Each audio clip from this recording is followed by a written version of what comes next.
देखो, अपने चिंतन को संभालना है। हमारे जीवन में कई घटनाएं ऐसी घटती हैं जिनमें हमारे चिंतन में विक्षेप पड़ता है। कभी हमारे द्वारा ऐसी चेष्टा हो जाना, कभी दूसरे के द्वारा ऐसी चेष्टा हो जाना, कभी एक माहौल में ऐसी चेष्टा बन जाना जो भगवत चिंतन छुड़ाए। हमको अपने भगवत चिंतन को बचाना है। जरूरी नहीं कि हम शाम तक जिए। अरे यार चलो 2-4 दिन हम इस प्रपंच को देख लेते हैं, फिर शांति से भजन करेंगे। नहीं, पता नहीं शांति मिलेगी इसी प्रपंच में, रास्ता अंतिम पूर्ण हो जाए। हमको हर समय भजन देखना है। हमारी बात को समझ लो, यहां कोई न बुरा है न कोई अच्छा है। एकमात्र भगवान 3 गुणों की माया को अपने पर्दा डालकर लीला कर रहे हैं। तुम अगर इस बात में पड़ोगे कौन अच्छा है कौन बुरा है, तो पूरा जीवन बर्बाद हो जाएगा। तुम्हें तो सबको प्रणाम करके बस अपने भजन को बचाना है। इतनी बार कहा गया है कि जहां कहीं किसी की दोष दर्शन वृत्ति हो वहां प्रणाम करो। अगर कोई किसी की निंदा कर रहा है तो कान में अंगुली डालो, राधा राधा कहते हुए भाग पड़ो वहां से। मत सुनो किसी की निंदा। हम भगवत चर्चा सुनकर भगवत भाव बनाने आए कि निंदा सुनकर के दोष भाव बनाने आए। अगर हम संसारिकता को अपने दिमाग में भरेंगे तो हमारा चिंतन छूट जाएगा। हमारा चिंतन बचना चाहिए। जो संसारिक लोगों से संबंध रखते हैं, संसारिक कार्यों से संबंध रखते हैं, देवी देवताओं से संबंध रखते हैं, लेकिन भगवान से संबंध नहीं रखते, तो उनके पुण्य तो बढ़ते हैं। अगर पुण्य किया तो क्षीणे पुण्य मर्त्यलोकम विशंति, पुण्य क्षीण हुआ फिर मृत्युलोक में आ गए। लेकिन मेरा भजन करने वाले मेरे को ही प्राप्त होते हैं।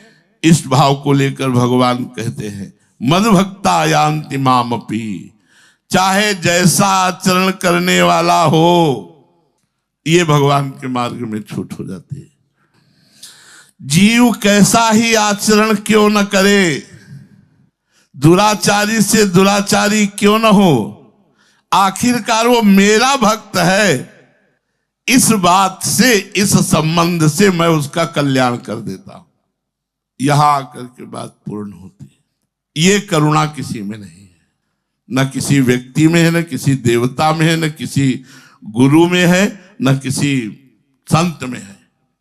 ये नहीं है, ये नहीं, गुरु में भी नहीं। अगर शिष्य में दोष देखेगा तो गुरु निकाल देगा, नहीं निकाल देगा। मन से भले ना निकले लेकिन बाहर से हटा देगा। अगर संत तुम्हें अवगड़ी देखेगा तो बाहर निकाल देगा।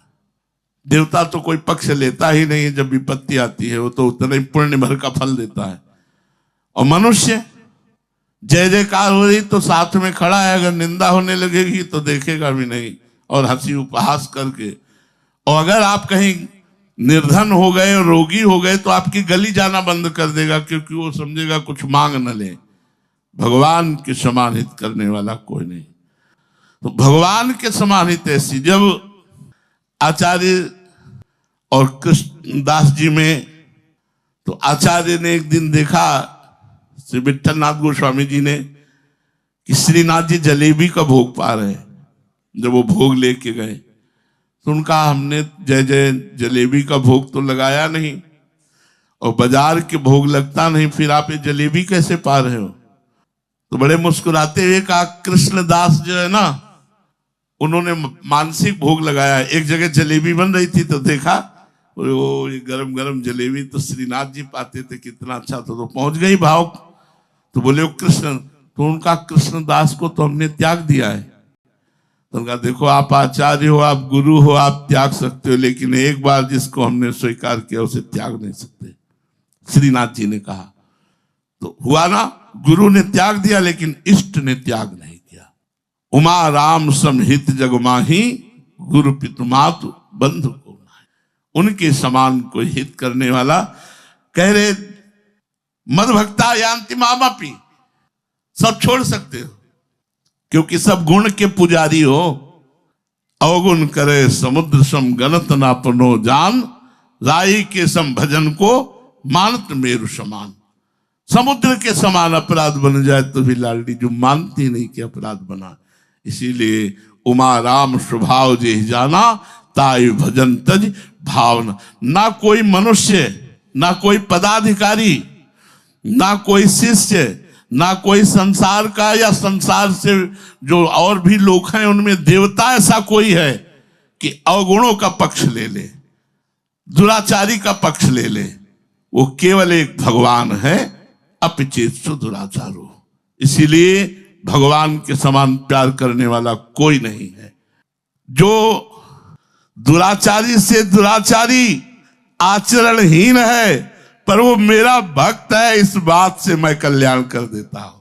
ये बात उसने केवल मेरे से संबंध जोड़ा और आसक्ति और आग्रह पूर्वक विषयों का सेवन किया, आसक्ति और आग्रह पूर्वक, लेकिन संबंध मेरे से जोड़ा, इस बात से मैं उसका कल्याण कर देता हूं। ये समझ के परे की बात है। आसक्ति पूर्वक विषयों को भोग रहा है, इसको कैसे भगवत प्राप्ति होगी? बोले इसने भगवान को अपना मान लिया है ना, इसलिए इसको भगवत प्राप्ति हो जाएगी। विषय सेवन उसको नहीं परास्त कर पाएंगे।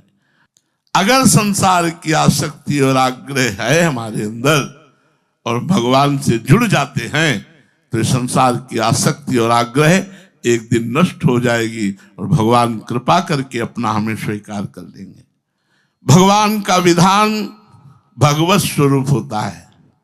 भगवान अपनी सत्ता से अपने भक्त का कल्याण करते हैं। जैसे कोई गोदनामे ले ले, बिल्कुल गरीब का लड़का है, दरिद्र है, लेकिन वो खरबपति है, तो हो गया ना खरबपति, तुरंत खरबपति हो गया बिना कमाए। ऐसे ही भगवान की शरणागति है। भगवान की शरण में होते ही जीव जैसा भी मलिन हो, भगवान उसे निर्मल स्वभाव वाला बना देते हैं। भगवान उसे संत बना देते हैं।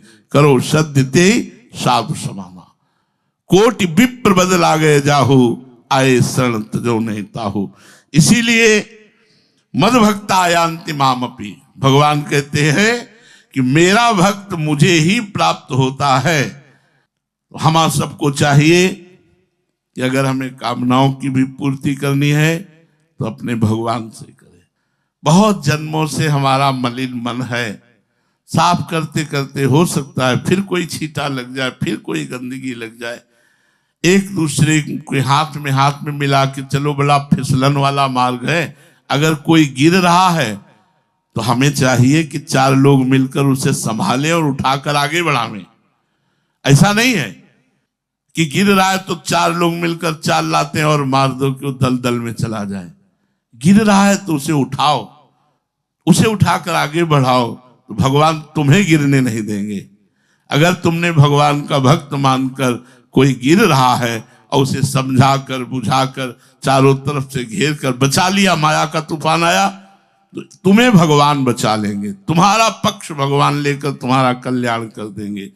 एक भगवान की ही शरणागति ऐसी है जिसमें हम निर्भय हो सकते हैं, नहीं तो और कोई भी साधना कर लो उतना ही फल मिलेगा।